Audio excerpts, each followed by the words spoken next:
Now, this is a challenge, okay? We're going to call this the SA Offender Challenge.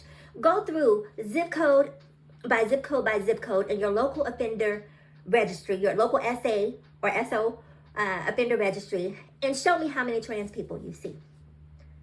So let's jump right into the challenge, okay? So we decided to start off at 1600 Pennsylvania Avenue Northwest. And for those of you who are civically challenged, that is the address of the White House, because I was expecting to see Donald Trump and Pete Hegseth.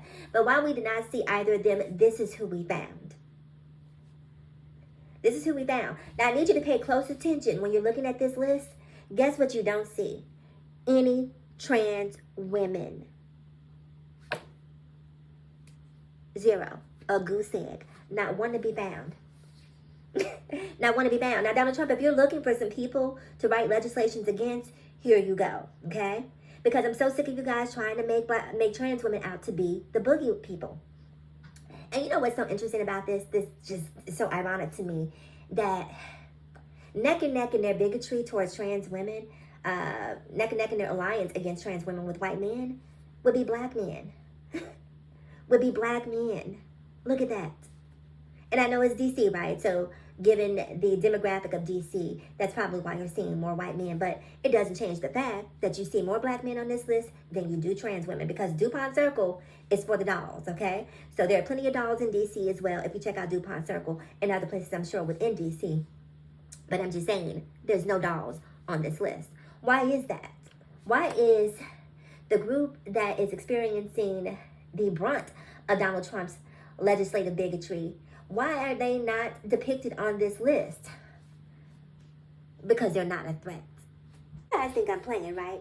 You think that as a trans woman, I'm supposed to sit back, that I'm supposed to be crying about gender markers, that I'm supposed to be crying about not being able to use the bathroom, that I'm supposed to be crying about the sway in public opinion. Let me tell you something. I don't give a damn about any of that.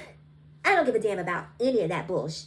Okay, because none of that stuff is stopping me from living, right? People have overcome far greater adversities, far greater challenges. So legislate your life away. But you're not stopping me. You can't steal my joy because you never gave it to me. So anyway, back to the original point. I just needed to get that out of my system, right? Because I'm so sick of you people thinking that you get to attack trans people without any repercussions, or just feeling like trans people are indefensible and that we're incapable of fighting back. Now, maybe some other trans women feel that way, but I'm black and trans, and I promise you I'm built different. I'm built different because it's an eye for an eye over here. If you hit me, I hit back, and I hit back harder. I don't play all that. You know, I may be trans, but I'm not a punk. I only feel that as trans women, it's time for us to take back our messaging. It's time for us to take back our branding and stop allowing ourselves to be defined by anecdotal hyperbole, right? These people are out here making ish up at the end of the day. And the sad thing is people don't bother to do the research because they don't care. It's easy to discriminate against people that you don't know, that you don't have an affinity for, that you don't have any interactions with. So people don't care. And what we have to do is shine a spotlight on who the real predators are, right? On the priests, on the pastors, on the Boy Scout leaders, on the coaches, right? Because these are not trans people. These are your everyday American citizens who you tailgate with, who you invite to your barbecues, who you, have a beer down at the local watering hole with.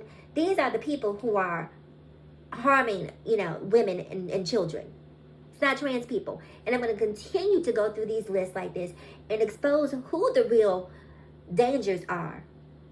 Because you guys need to have a Michael Jackson man in the mirror moment, right? Because I'm telling you to change your ways. And no message could have been any clearer. Okay, take a look at yourself and start today. You need to make that change, because I'm just sick of it. I'm sick of this. Knowing who I am as a trans woman, knowing that I have zero attraction to women. I love women, cis women. I love them as my sisters, but I don't want to sleep with a woman. And I'm not going to even speak to children, because that's just so ridiculous. I can't even put myself in the same sentence. So we're just going to leave that one alone. But what? So I have to do something about this. We have to change this. And the way I feel that we change this narrative is we, as a community of trans women and all of our allies, we need to start exposing who the real predators are. And so tomorrow we're going to travel all the way to the opposite coast. Okay, we're going out to LA, my current home, to Hollywood. And we're going to start off showing you who in Hollywood is on that SO offenders list. Listen, if you're on the SO offenders list, I'm sorry that you're collateral damage, but what must be done, must be done. I'll see you guys in the next video.